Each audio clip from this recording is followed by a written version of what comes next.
a year. I have never seen a time like this where people really now feel like they can't even opt for divorce because they are stuck in a financial nightmare. So reaching out to you was a no-brainer to me because pandemic's going to go away. The country's going to open up. This is the time to start thinking about finances and your financial future. You may need to downsize, but that doesn't mean that you need to live in a prison. No, it doesn't. And this has been hitting people in so many different ways with their money, with their relationships, being stuck at home, like you said, feeling so trapped. So that's what tonight is about. See, Carolina Denhart, do you want to go over who you are, how Divorce Dynasty got started, how amazing it is? And yeah, I do want to say we do have professionals on this call, estate attorneys, accountants who are part of movements like yours. So I think it's a great way to connect everybody too tonight. You know, I think that everything comes from self-experience, right? So if I was just a divorce attorney, but I was happily married for 25, 30 years and I never had a bump in the road, well, yeah, I could go to law school and I could kind of do this for a living, but you know what? It's really not how it works.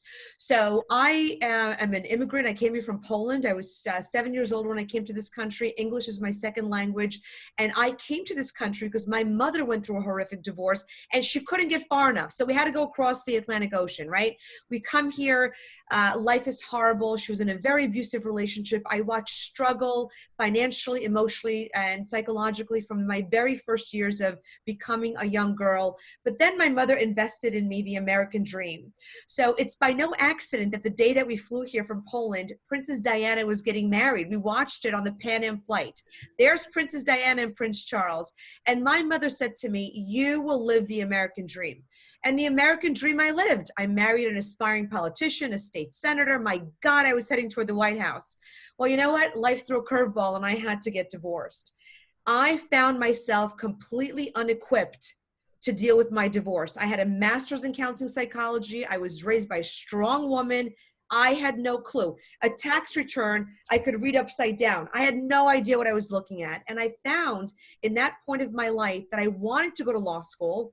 I wanted to make a change and I wanted to be a voice for women. But it wasn't until I started practicing in Short Hills and I saw clients coming into my office that were the mirror image of me years ago. Mascara running, married to successful men, successful in their own right, these women, no clue. So I wanted to build a platform. Divorce is a nasty word. It's an ending of a love affair. It's an ending of a life. Dynasty means power. Divorce Dynasty came together to bring people that have walked the walk, talked the talk, that could now give advice on any given topic. You don't always need me as a divorce attorney. You may need a psychiatrist, a psychologist. You may need a realtor, banker, dog walker, whatever it is. You need to have the black book of professionals, and that's what I put together. I want my female clients to feel empowered when the rug is ripped from underneath them. So that's what Divorce Dynasty is. Amazing. It's amazing. And I love what you do. We're very similar in it's really community. It's not just you get one of us when you work with us. You get our entire support system, our entire team, and some of those team members are on this call today, which is awesome. And exactly, once you connect with us, we know exactly who to send you to. We've already tested them. We already know how they are. We already trust them with your money, with your relationships, whatever it is. And here's a little bit about me. As I always say, I'm tickled pink to be here. I'm so grateful to be among women who are really striving for something better for their life. Striving for something better. So everyone who signed up today, they are getting my book, Strong Woman, Stronger Assets. If you haven't gotten it yet, you will. Yes. By next week. The book, Time to Refine. My blog is Not Your Father's Advisor because I try to be extremely different than the industry standard because I just didn't like the industry standard. I felt it wasn't serving people the way they needed it, the support that they needed, the direction they needed. And I don't know about you ladies, but I feel that everyone deserves more than just the standard, than just the average mediocre. And then we have my communities, Money Empire, and our Strong Retirement Club. So again, thank you ladies for joining us tonight and through this series. It's going to be a lot of fun. We're going to get deep. We're going to make things happen and stuff. So what I love to do before I start any event is a brain dump. And Caroline and I would love to know what's going on in your world right now. Yeah, I mean, one of the biggest challenges that people have, and I'll speak for myself, you go through life Mm-hmm. and you think you're just, you're like you're on cruise control. When Yes. something bad happens and you realize that you haven't prepared for the worst, that is the worst time in your life to try to play catch up. Okay. So I think a lot of people that come into my office, not during the pandemic, but just when their marriages are on the fritz, is, will I have enough money? Will I be homeless? Can I keep my home? Will I be able to pay for my car? Will I have health insurance, which is astronomical in New Jersey? Will I have the green dollars to pay for my well-being? And you know what the answer is sometimes? I don't know if you will. I don't know how you've managed your money. I don't know how you live. I don't know if you live above your means. I don't know. So the brain dump is all your fears. It's how you're living right now. And it's also formulating the questions you have to get yourself on a better plan. Because if you don't even know what to ask, then you are literally spinning in a circle, probably giving yourself negative information that it's not going to be okay. And I think, Jessica, you probably see that with a lot of clients coming in, not knowing what enough is, not knowing their pool of funding, and not knowing how to manage those funds. So whether the husband dies, leaves them, or becomes disabled, will it be enough? Mm-hmm. Exactly. So I want everyone to we're going to give everybody a minute to jot down their emotions, the number one question you're looking to get out of this, and what is the biggest fear you are facing. Okay. I know personally, especially the shutdown's been a roller coaster. I did this the other day and I wrote down anxious, peaceful, stressed, overwhelmed, frustrated, grateful, blessed. And everyone was up and down. And I just wrote out of sorts. That's how I feel right now, is out of sorts. Yeah, I think that what I wrote down when you sent this to me is that it's an unknown, which is unpredictable. And I'm a type A personality. I'm a control freak. So if I feel uncertain right now because I have to develop a new way of doing business, I have to connect with my clients in a different way. I can't meet them face to face yet. I have arguments to formulate before a judge. How do I do this? And will I be successful in doing it? Am I supposed to be talking to other professionals who were maybe working in the virtual world before the pandemic? I'm a lawyer. I'm face to face. Who should I be learning from right now so that my journey is smooth? And the question that I want answered is, what will happen if this continues? They're saying this is going to come back in the fall. What if the pandemic is the new normal? What if our portfolios get tanked right now? What if clients just decide to never get divorced because it's cheaper to keep her and I lose my book of business? What happens? It's a very scary time, and it's a time to really tap into those insecurities, I think. It is. It's a great time. I was on a call with a woman yesterday and she goes, I'm not in shutdown mode. I'm in slow down mode. And I think this is a really good time to slow down and see what are those insecurities that keep creeping up, and they really get emphasized during these times. Yeah. They really get highlighted. Your weak spots with your money, in your relationship, all of that's getting tested right now. Even you see with businesses, like you said, Carolina, what businesses are going to be able to make it through this? What businesses are going to have to shut doors? What businesses are going to be able to thrive through this? Right. Right. And there's so many people that are going to have to, unfortunately, shut down. We have a lot of people in our networks that are self-made entrepreneurs. And unfortunately, this is not going to carry. They're going to have to really redefine the way they do business. If part of their network was to go out and sell, you have to find a new way to sell. Does not mean that you can't come up with a solution. Does not mean that if it's scary, you don't move past it. But it's really about formulating a new business plan.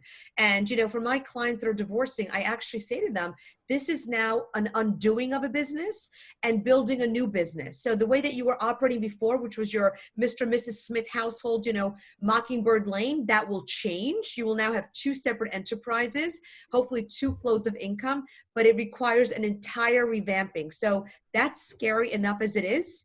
Throw the pandemic, throw the fact that kids will not be going back to school likely in the fall, throw in the fact that you probably can't afford, your housekeeper and your nanny and everything else. What will now happen to your day-to-day? It's unknown. It is an unknown. And that makes, like you said, it's scary. It's hard. And people find it very hard to plan when the future is uncertain. Absolutely. People find it very hard. Or they say, I had a plan. Now this happened. Now what? Do I just give up on that plan? We got to rework that plan. And I love how you said, money is a business plan. We need to run our money like a business because it's in the business of funding your life. And the most successful businesses, they know exactly what each and every dollar in the world is doing, how it's affecting their bottom line, what's the value they're getting out of it. And that's exactly what we need to do with our own personal dollars. Well, you know, the first thing I said to my clients right now is if you're not getting your hair done, you're not going out to eat, you're not socializing, you're not going to concerts and movies, you know, you're not doing anything, you're home. Take that money and put it away. Number one, for that rainy day that we always talked about, which actually is now here. Number two, think about how much money you actually needed to spend. Are you engaging in frivolous spending? Can you do without certain things? Not that you need to cut yourself short, but if you're short on your retirement portfolio and you don't like the numbers that are being projected for when you hit 67, let's say, this is the time to now look at that. People do not understand the power of saving even $1 a day. I really don't think they do until you meet with somebody like yourself and you start doing, you know, the casino models, you start doing, you know, looking to see what your 401k can do or investing in money. You don't realize the power of cents and how they add to real big dollars. So rather than saying, I can't go out anywhere, my life is on shutdown, use this as an opportunity to really think about how much you can invest over the next 15, 20 years, even by small dollars a month. Yes, it's a beginner's market. You start small, but you keep building and building on it. And that's why the women in my world, they start saving from day one because we start small, but they feel good about it because they're on that path. So I would love to hear what is the number one question people are looking to get answered during this tonight, during this workshop. See where everyone is so we can meet you exactly where you're at and provide the best benefit. So put it in the chat. Put in how are you feeling right now and what do you want to get answered? What's that burning question on your mind? Yeah, absolutely. Do we have any of our girls writing in? I was going to say, who's going to be the first one? Put it in. You know, I think that a lot of the challenges for our self-made entrepreneurs is how much money do they continue investing in their businesses right now? You know, you have to think about the commercials you were doing or the promotion, the ad journals you were doing, whatever you were doing to promote yourself. Is that going to work right now in this world of virtual networking? It may not be. Frustrated and fearful of the future. That's true. I mean, we could just raise our hand. Who else feels that way? We all feel that way. We're frustrated because there's so much we can't control and we're trying to control it all. And yeah, I mean, listen, and if you're in a service industry, and I think a few of the people on this Zoom right now you are controlled by the number of clients that are going to call you, right? So Cindy, you know, you're paint diva, you're painting people's homes, you're engaging in that world. Monica, you're in the beauty industry, so you know people can't even go to the beauty parlor. My God, I mean, so how can you control your destiny if the government is controlling access to your business? I mean, that's a whole nother area that people are now really struggling with, that they feel so less than powerful because they're dealing with the rules and regulations of seeing clients. And Darlene, who's an accountant in the divorce world, starting a business, I will have to talk offline what business you're starting, but starting a business at 64. Wow. Age doesn't matter. Age does not matter. Some of the most successful businesses happened when people were in their 70s, even 80s. Well, and it also depends on responding to the need in the market, right? So I felt when I created Divorce Dynasty, it answered a niche, a gap in service, because a lot of clients were like, well, I call you, then I got to call this one, and there's no wraparound service. So I found a gap in the market. I created a wraparound service. You, Jessica, came, around with the really catchy phrase to help people deal with their money. Cindy, the paint diva, obviously everybody wants to be a diva and everyone's beautiful paint colors on their walls. You need to fill a void in the market, especially now where people are not going anywhere. They're not going to be traveling. They're not going to be at the Four Seasons. They're not going to be at amusement parks. What are people in need of right now? And what do you have that you could draw from from your Rolodex of experience to answer and serve that need. Mhm. Very well said. Very well said. We also have fearful of health and family's health. And how do you best help people? So that is from Nair, who is an estate attorney. And this has been on so many people's minds and my clients' minds now. Oh crap, I don't have my power of attorney, my medical power of attorney, my will. What happens if I do have to go to the hospital? Right. Something bad happens. It's weighing on them more and more now, but on the same time, they're scared to spend any money. But they have to. I Absolutely. just had the same Absolutely. conversation with my good friend who's a mother to two young ones. She has no life insurance, no estate plans. I'm like, I know you don't want to spend money right now because money's tight, but these are huge risks to your family. These are huge risks to your family. So kicking that can down the road isn't going to work in this regard. That you're really playing gambling with your family's life in that regard. You know, one of the biggest challenges that divorcing women have is long-term health care insurance, right? So my husband of 25 years just left me for a secretary. I am now alone. My kids live all over the country. How will I be able to support myself if I become disabled in any way, or I become ridden with some disease? And, you know, am I going to lose my home? Am I going to have enough money to go into some assisted living facility? And the answer usually is you don't have enough money. If you don't do the proper planning, you're not going to receive the support system that you need. And one of the most difficult conversations is that conversation. Nobody wants to have it. But during the pandemic, when people are getting sick, healthy people are getting sick, it's become a real issue of conversation. So when you start looking at your budget, if you need to carve out from the car category, the food shopping, the entertainment, the furniture, the vacations, to have enough to buy a supplemental insurance policy so that you as a single woman will now be taken care of, that becomes goal number one. And I can tell you that the phone calls I'm getting are just that. I'm afraid that I will be left alone, sick, to die. Yeah. I know I work with most of the women who come into my world, they're independent women, right? In some regard, they're strong, independent women. Their biggest fear is becoming dependent on somebody, whether it's financially or physically, mentally, having to need somebody else and putting that burden on other people. They're scared, or if they don't even have anybody to put that burden on, if Right. they're You, alone, there's you no can't count, plan. you can't count on anybody. You know, so I see marriages ending when somebody gets diagnosed with cancer because the spouse does not want to be involved in chemo, what that means. I mean, these are horrible situations.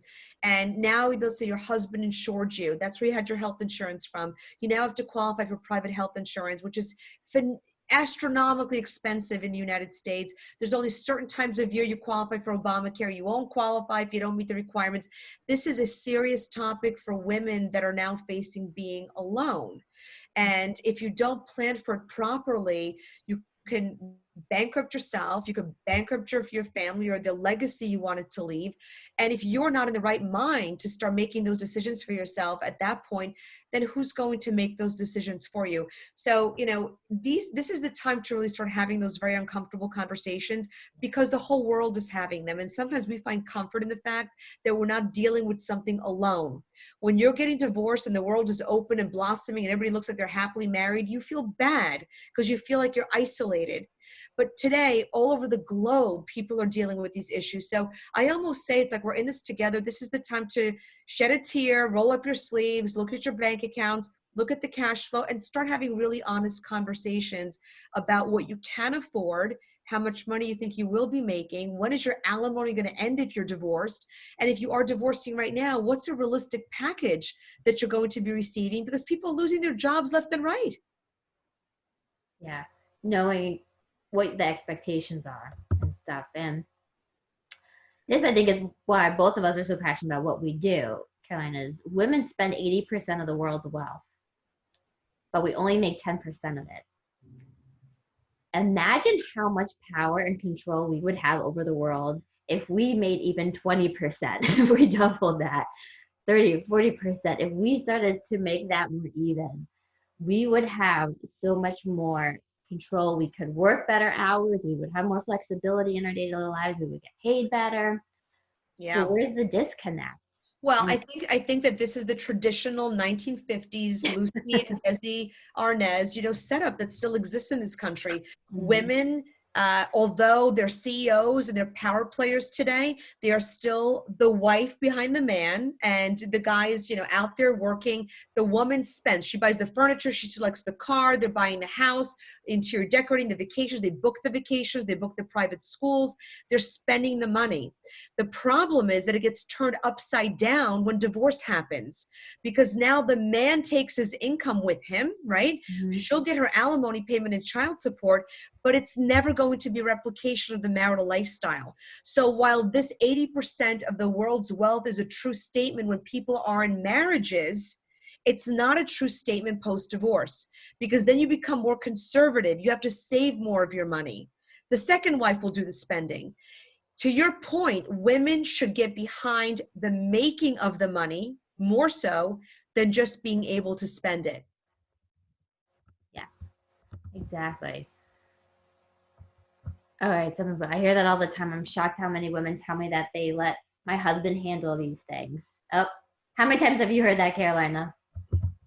9 out of 10 times, every single divorce that comes in. And you know what they say? Why did I allow this to happen? And you know what they also say? I feel that he wouldn't have cheated on me if I took more interest in his job and if I took more interest in the finances of the family. Now, I say to them, stop it. The cheating is never your fault.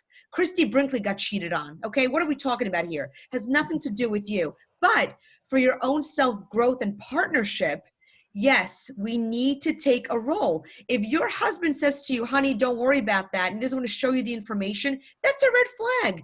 Because if you're coming forward and saying, I want to know what's going on, then it should be shared.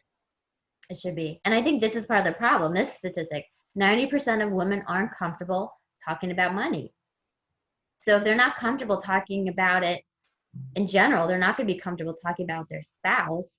And especially if talking about money has brought conflict in the relationship, or Yeah. maybe you grew up in a household where money was an argument every time. So now you're scared to bring it up because you think it's going to be an argument with your spouse. I So, think it's a very generational conversation. I think Harvard Law Review actually did a study on this, that it depends what generation you're in, right? But sure. if your product, if you were born in 1950, you are now going to be 70 years old and you were raised to let your husband handle the finances. Mm-hmm. That's what happens, right? And then we got into the 1970s and women became a little more controlling and more involved. But the crazy thing that we're seeing in the world of statistics and millennials is that women, again, not that they're giving the power to their husbands per se, because women are waiting longer to get married now, but they're giving power to other people, whether it's their broker, their investment planner, and they also are disconnected. They're not taking an active role in their financial futures.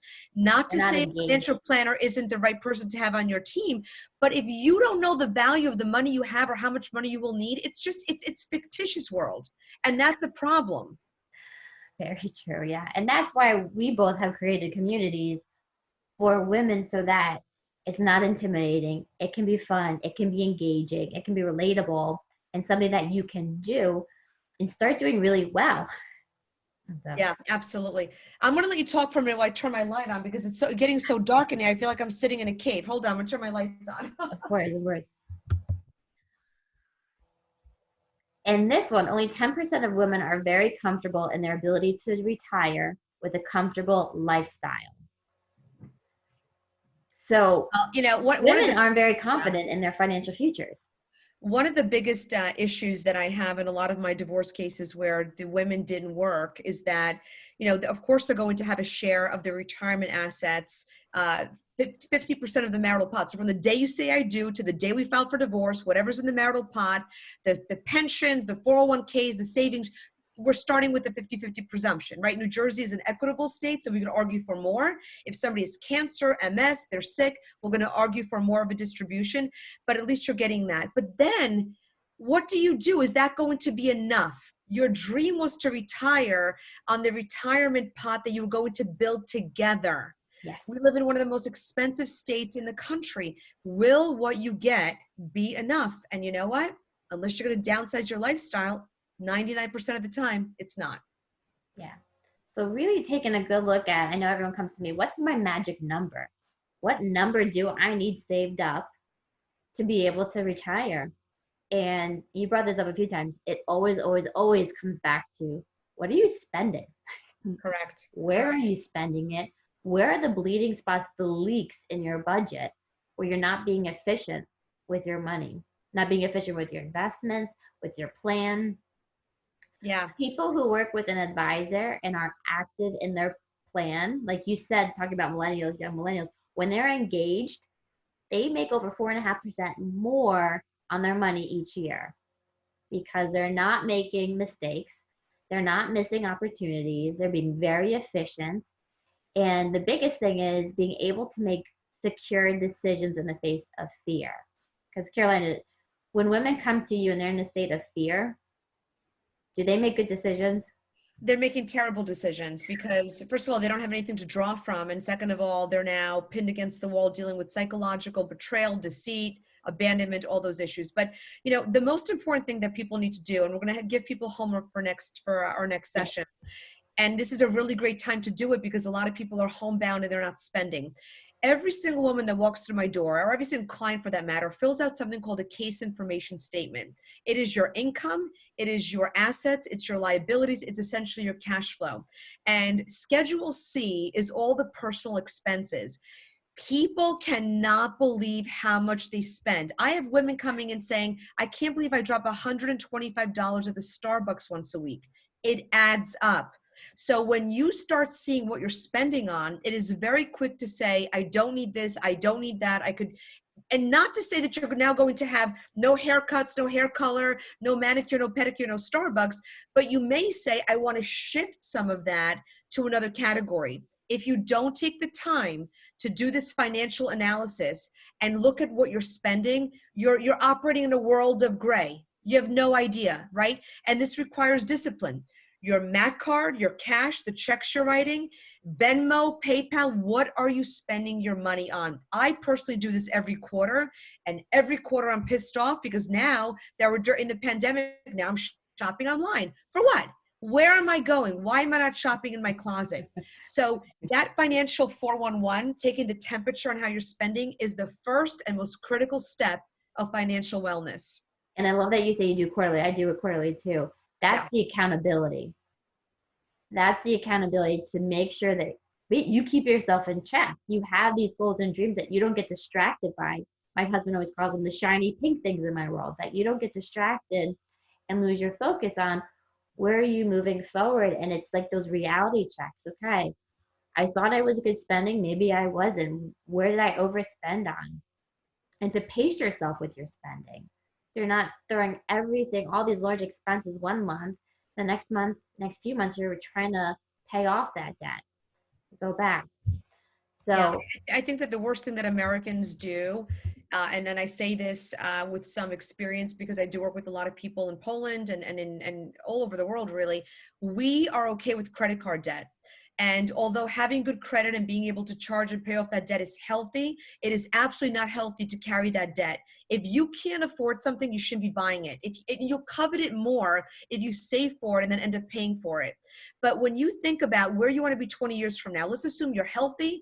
Let's assume, that you're going to live where you want to live, the car you want to drive, the 2 vacations you want to take. That has a value. It has a financial number attached to it. Unless you're able to earn the money, to save, to have the interest, assuming the market doesn't tank again, and even taking risk into consideration, how will you get there? It's not a pipe dream, right? And you can't live on debt and then all of a sudden retire and think that you're going to have enough money to pay off that debt and now live well, and we all live longer. So I find for a lot of my clients, there's an unhealthy disconnect between cash flow, debt liability, and planning for your future. And Jessica, I think you must see this a lot too, that people are comfortable in having 4 credit cards maxed out, doing balance transfers and thinking that that's okay. we're very adaptive creatures, humans. So once we have a balance on our credit cards for a few months, we just get used to it being there. And then it goes up a little bit. We get used to being at that number. And it keeps going up, and we just get more and more accustomed to it. So this is our normal. Right. Having this credit card debt is the normal. And you just start to live that way until you wake up one day and you go, I can't retire like this. I can't live my life like this. I can't achieve any of my goals like this. And you brought up the point before, I have up the retirement stats. That disconnect with our income and our expenses leads to inefficient savings. And when you look at this, 64% of women have no backup plan of retiring sooner. And Yep. retirement isn't always on our terms. Sometimes we're forced out because of health, industry changes, taking care of a loved one, caretaking. And look at that, 75% of caretakers are women. Absolutely. We always take care of others. 80% of nursing homes are women. 70% of long-term care claims are for women. So we do need to make sure we are protected and that You we know, and it's okay. And I think we talked about this in one of our lives. It's okay, even if you're going to stay married. I'm not saying get divorced. By all means, stay married, but then be realistic. When your husband or you leave the CEO position at Goldman Sachs, or you close your business down, or you're cutting hair, but you get carpal tunnel and you just can't work anymore, right? You have to be realistic about how you're going to live. And when you're going to downsize, you have to think about how that downsizing will also look. Where will you be living? How much money will you need? And then you have to factor in, God forbid somebody gets sick. Because when you lose an income, it's like losing a limb. And most people have this whole philosophy of that will never happen to me, that I'll never get divorced, my husband will not die, 9/11 won't happen, no one's going to be in a car accident, it's not going to happen to me. And guess what? We outlive our husbands. Divorce is 1 out of 2 marriages. And because of the stress we're under in this part of our country, people get sick. So we are dealing with the trifecta of things going wrong, and yet most people don't do anything to deal with it. exactly. So that's what we are going to wrap up. I hope we got you all thinking. We didn't scare you too much, but we got you guys thinking. This is realistic. This is the real world that we're dealing with, and I would love for everybody to, for next week, think about what are your top 3 money goals. Write this down for your homework. Top 3 money goals. Make them measurable too, not just make more money, save more money.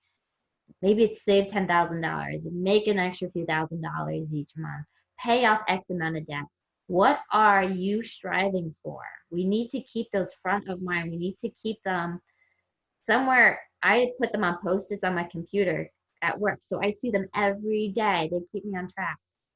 So what are your top 3 money goals? What are your top 3 life goals for your life? What do you want to happen? Is it to be divorced? Is it to be in a new relationship? Is it to be, as Arlene said, start a new business? What are your life Yeah. goals?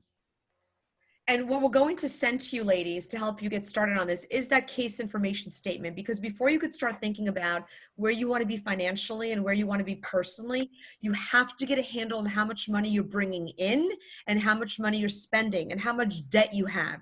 If you don't do that analysis in the first instance, these goals are not going to be measurable for you and they're not going to be attainable. So if you're in the process of getting divorced, obviously your financial picture is going to change. Even if you get an alimony number, well, gee, the pandemic happened. Your husband that's going to pay you alimony just lost his job. The applications to the court systems are going to be flying, and judges will be giving relief to the payer spouses.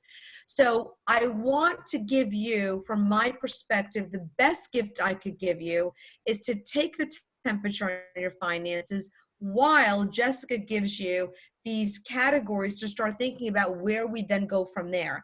And over the next 3 weeks, we're going to walk you through this so you have measurable goals and objectives for yourself for the rest of this year and into 2021.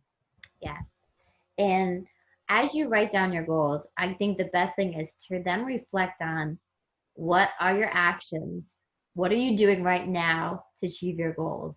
Are you doing anything? Are you doing something small? Are you doing something big? What are those actions? And I love people tracking their actions. Tracking, take a business owner, and you track exactly what marketing efforts are you doing to track new leads, let's say. You're paying off debt. What actions are you to paying off the debt? Are you cutting up the credit cards? Are you paying everything with cash from now going forward? Are you putting extra money towards your credit cards? Are you building savings? What are those steps you're doing to achieve those goals? So I would strongly recommend as you go through the goals, reflect on that. What are you doing? Do you have a plan? Are you on the no plan plan? I never recommend the no plan plan. What are you doing? Are you working with a professional like Carolina, like myself? Because when you work with a professional, you take on a lot less risk because Carolina knows a lot in and out. So she knows exactly what you need to do. So you don't have to try to figure it all out by yourself. You're not going to get screwed in the settlement.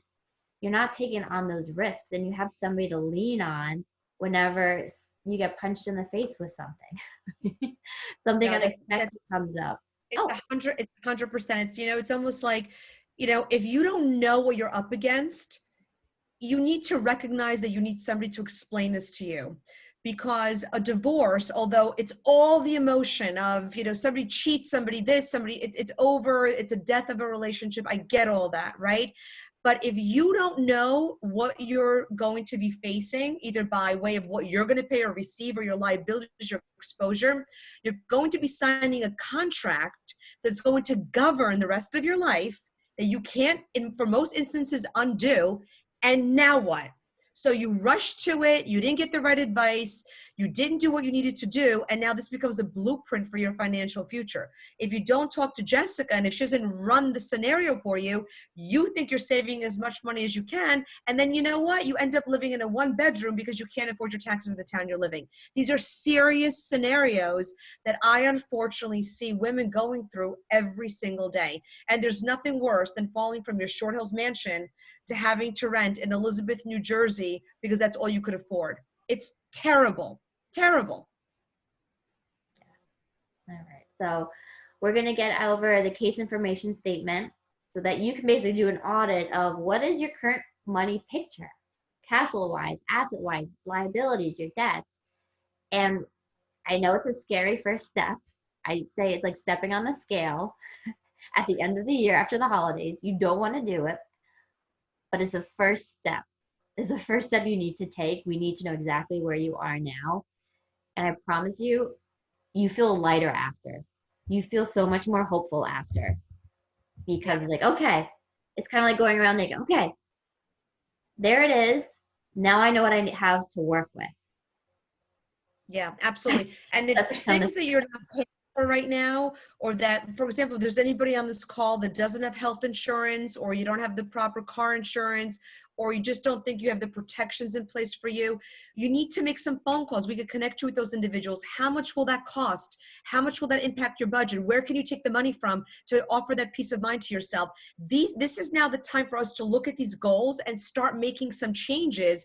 So maybe what comes out of this pandemic for you is that you purchased a long-term healthcare policy that you now know that God forbid something happens, you will be okay, and you're not going to end up God knows where without the proper help. So imagine that power when you're able to say, I'm going to give this up to give myself security. It's tremendous.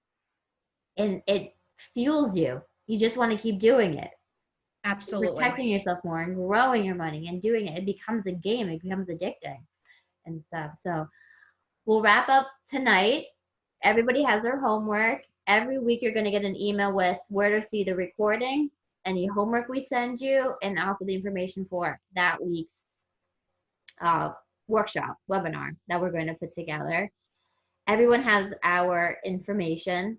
I hope, like I said, you're going to get the books out. And we're here. If you want to send us questions before that we can answer, confidentially, anonymously, let us know. We want to make sure that we serve your needs right now. We meet you exactly where you're at right now because we're Yeah. here to help. That's all this is about. And this is the time to do this, ladies, because the country is about to open up. You're about to be able to get out of your houses again and start spending. And unless you do this work right now, you're going to fall back in the same trap. And we don't want that to happen. You want to be able to do a personal inventory right now. And I'm going to stress to you, the most important thing you can think about right now is supplemental insurance. I am seeing so many people across our law firm and other law firms where people have COVID, they're getting sick, or there's other ailments, and people just do not have enough money to deal with medical conditions. It is not okay. You do not want to bankrupt your family, your children's college educations, your businesses by taking out all sorts of loans because you now need health care. I really want to stress that through the next sessions that we have, Jessica. It's so important. Yeah. And that's how we approach everything. What are the risks people are facing? How do we protect and manage them so that you can go after your goals, not worrying about what's coming around the corner each time, or these shutdowns not affecting your income, your business? That's taken into account in our plans and how we do things. And it frees you up. It frees up the stress, the frustration, and allows you to chase the dreams and the big goals and stuff. So thank everybody for joining us tonight. And hopefully everyone will have a cocktail next week. As we get I had mine ready. I don't know where you ladies I are, saw a but few people. I'm gonna have mine for next week and stuff. But oh, have a good Cindy, night, everybody. We'll see you next Thursday night for happy hour. thank you, everybody. Have a great night.